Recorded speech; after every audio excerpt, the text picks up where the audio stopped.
Hoy, en aquel entonces había 16 millones de electores inscritos, hoy hay 19. Es decir, que esa suma se pudo haber elevado fácilmente de 1,5 millones de fantasmas que había en el red a 2,250,000. Y a eso sumémosle el millón, o restémosle el 1,5 millones de venezolanos que han emigrado del país.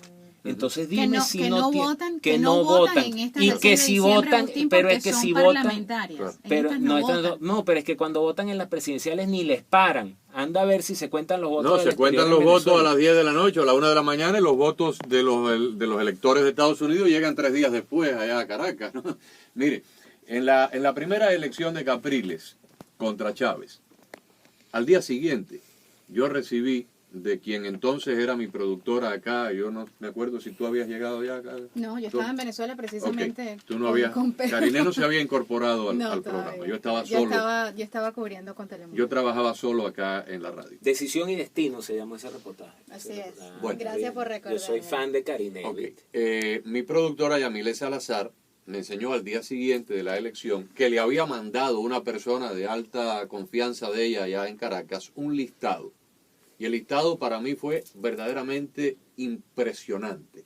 Porque, por ejemplo, aparecía una persona, no hablemos de personas con nombres comunes como Alberto García o Juan Pérez o... No. Superman. Estamos hablando Superman, Batman, de nombres muy raros. Sí.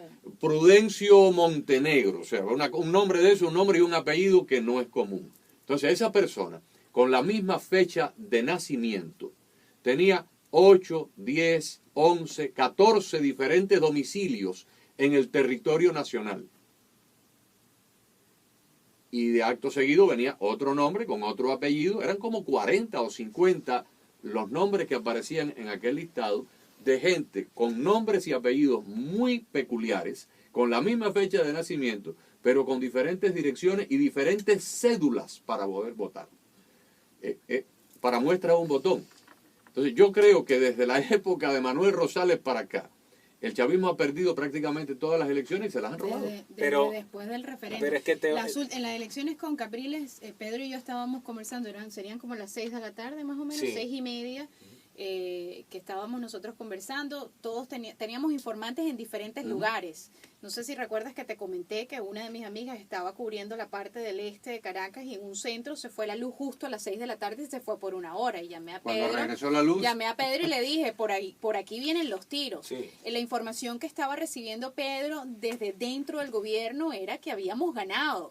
Y de repente me tiene que llamar después y me dice, han revertido los números, o sea, han volteado los números. Eso fue en abril. Eso fue en el de abril. En el de abril. Contra Maduro. La de Chávez con Capriles. Capriles, la primera. Tú estabas en Venezuela con la... No, tú estabas en Venezuela la del 7 de octubre. 7 de octubre, la del 13 de abril. Que te montaste también en el avión con Capriles. Correcto. Y con toda esa gente. Sí. Pero yo sé, o sea, los resultados fueron volteados entre 8:30 de la noche. ¿Y usted cree que una magnitud de margen adverso tan grande como la que la lógica indicaría que ocurriría el 6 de diciembre se puede? Porque yo me imagino que un mago me puede sacar un conejo de un sombrero, tal vez un pollo, pero no me puede sacar un búfalo porque simplemente, el grado de magia es demasiado. Es sumamente fácil, Agustín. Es sumamente fácil porque no es una elección nacional donde los votos se totalizan. Okay. Son 167 elecciones distintas. Por regiones. Por circuitos electorales. Okay.